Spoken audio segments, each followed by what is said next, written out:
Hello，大家好！新的一年，祝大家心想事成，财运旺旺来。荧幕前的你，听过有些伟大的瑜伽士修行者们会独自实修，他们都是选择极静、没有人烟的地方，像是深山、坟场，例如印度的狮驼林或河岸边，作为修行的场所。今天要跟大家介绍藏传佛教的伟大殊胜法门——施身法。是大圆满前行中的一个可快速断除我执的修法。由于需要选择一些特殊的场所，例如经常闹鬼的乱葬岗，而且时间都是选择在深更半夜去修行。此法门并不是跟无形的众生们斗法，但却是需要有一定的功力与慈悲心。事实上，施身法所要降服的对象，并不是外在的妖魔鬼怪，而是我们自己内在的心魔。如今修持施身法的行已经不如以前，能够用施身法为他人加持除障之人，更是非常的稀少珍贵。尊贵的贝诺法王开示施身法时说过，我们所有的一切众生，从无始以来，有执着、有念头、妄念，都是基于我执着。那这个我执着要断除的法门，传出来的法门，就是施身法。在故事开始前，再请大家多多支持，帮我点赞跟订阅哦。那什么是施身法呢？施身法的藏文为觉，意思是破除我执，翻译的意思是斩断我们内在的贪、嗔、痴、慢疑等等，还有无明的烦恼跟心魔，显为舍尽血肉之躯，实为彻底切断我法两执。修行此法门会授予初修者以极快的速度、极具质量，同时亦非真诚的行者所修以正得法身。而经过历代相传至今，认真修行此法门，多为流浪的乞丐和瑜伽士。因此施身法又称为古刹里极具资粮法。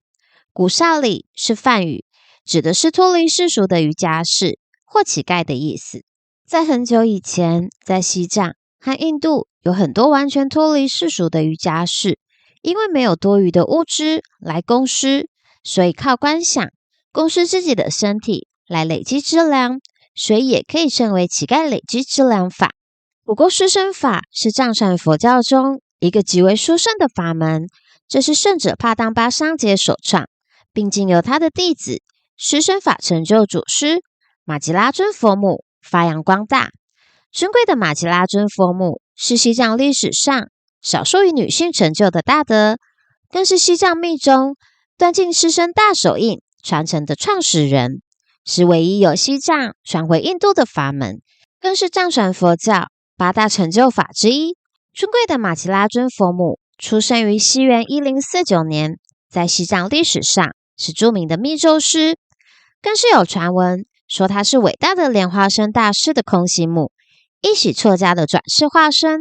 是印度大成就者帕当巴桑杰的再传弟子，主要活动于12世纪后藏接近喜马拉雅山区的一带。大家可以看一下尊贵的玛吉拉尊佛母的唐卡，从图片上可以看到头上戴着华丽的头饰，头发高高竖起来，脸上带着宁静安详的表情，上身赤裸露出胸膛和腹部，身上佩戴着华丽的珠宝首饰，其中包括嵌有松石的璎珞和手鼓。他左手高举着手鼓，右手拿着金刚铃，姿态优美地弯曲着右腿，并以左脚站立在莲花座上。那就说回到施身法的修行，施身法主要是断除我执，自利利他的大法，以供养布施自己的身体，可以去除附体、魔障、业障病等等，加持力非常的大。这种祝福主要来自尊贵的玛吉拉尊佛母的强大愿力，以及被加持者的信心和虔诚心。尊贵的玛吉拉尊佛母是般若佛母的化身，这种修行方法强调将自己的身体作为供养或奉献的对象，以此积累功德或者消除业障。而施身法的修行分成3种，外、内、密3种修行。其中外的施身法是去山洞或狮驼林，也就是坟场修行施身法；而内的施身法是将我们自己的五蕴，也就是色、受、想、行、识，以肉和血布施给一切无形的众生。密的施身法是了悟我们自己的本性，并开启我们的本性。而在这3种之中，最重要的是密的施身法，透过观修持法，消除一切的烦恼，并开启智慧。在佛经中提到能够供养自己的身体，是非常的殊胜。施身法就是观想，将我们自己的身体、业障转换成甘露，上供诸佛菩萨，下布施释摩及6道众生，以此来累积资粮的法门。其中布施释摩是持法最主要的目的，分别指的是使魔，布施可以增寿；烦恼魔，布施可以除去一切的烦恼，以及所有不顺遂的事情；天子魔，布施可以开智慧，并破除贪嗔痴慢疑；欲魔是破除对肉体的执着，并保健康的身体，不会有无明的恶疾。所以总体来说，施身法是破除对自我执着的一个很好的修行，而法门的精要是要透过断除自我依恋来利益众生。有个基本的原则是，将修行者的肉体转化为珍宝美味，成为一种神圣的食物，首先供养成佛者，然后再布施给众生。因此，更高阶的修行者会选择在夜深人静的时候，可以挑选很恐怖的地方，又或者闹鬼的地方，进行这项的修持。而且行者是不能携带任何的护身符。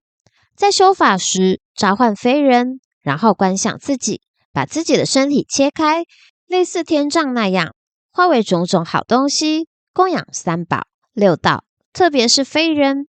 而在修法的同时，有2点，一个是要刻意让自己生很大的恐惧，此时的我非常的明显，然后以般若智慧或大手印法修破除我执。因为连最尊贵的身体也布施了，所以这个我在哪里呢？所以断法也被称为最强力、最快能断除我执的方法。第二，升起菩提心，以断自利尽，将自己最珍贵的身体也布施了，所以能在很短的时间内累积很大的功德。所以观想将自己的身体化为珍宝美味，布施给负面的力量、灵体以及心怀不满的鬼，归以安抚他们，作为藏传佛教中非常特殊的一种修法。在尊贵的乌金主古仁波切大成就者回忆录说道，仁波切的父亲说，施身法的修行顺序是依循密续修持的一般原则，会有特殊的闭关修行方式。修持施身法的法歌，宝满级1天修行1次，并连续修行100天，可以在清晨时修行，接着整天都唱诵着不同的法歌，直到100天过去为止。这是施身法行者闭关的一种方式。之后，你还要在山里做另外一套百日修持，然后在河边，接下来是主要的桥梁上。只有当你完成了全部4套的百日修持，才能问心无愧地赢得施身法行者的名号，并不是光是买了施身法修行的法器，这样是不足以自称为施身法行者的。之后修行到了下一个阶段，行者不只需要在白天修行，也会需要在夜深人静的时候，大骇人的地方修持。某些时候，行者还会突然面对突发的挑战事件。根据仁波切在回忆录里说道，当地的灵体还会幻化成不同强度的魔幻幽影，来测试行者的禅定功力。因此，在仁波切年幼时，曾经有人们试图恐吓他，因为行者在修持施身法时，这些突发的试炼可能会引发危险，有些行者可能会因此重病或者发疯，罕见的情况还会因此丧命。致敬这些伟大的施身法瑜伽施行者们。那施身法需要使用的一些特殊的法器，这里简单的为大家介绍一下。钢令骨笛是用腿骨制成的带孔号，也可以称作胫骨号筒，藏语称钢令、钢洞。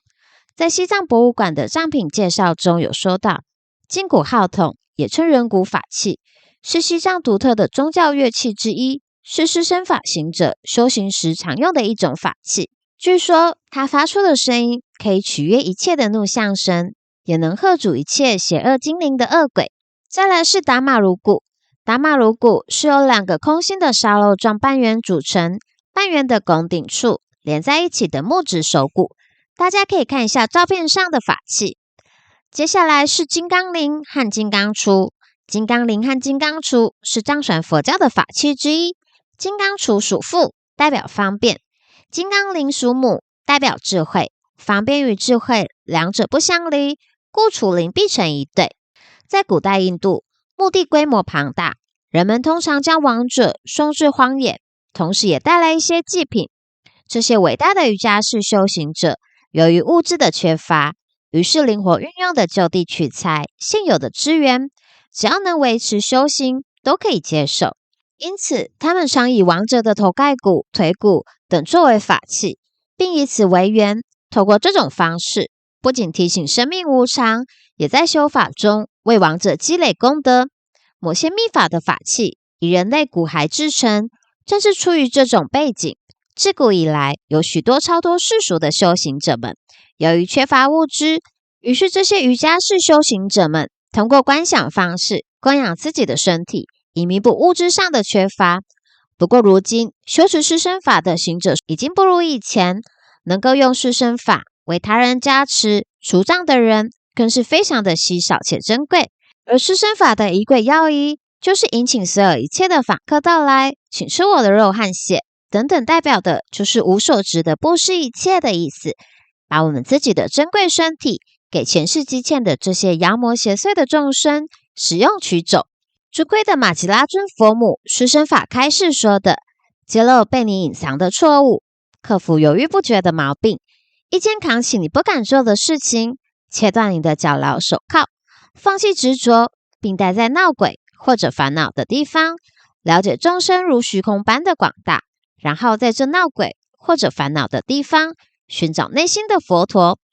因此，四身法最主要的目的就是直接面对和解决潜伏在心底的执着，从实修中学习。此殊胜的法门，亦彰显了面对现实，以证得诸法皆缘起之究竟智慧，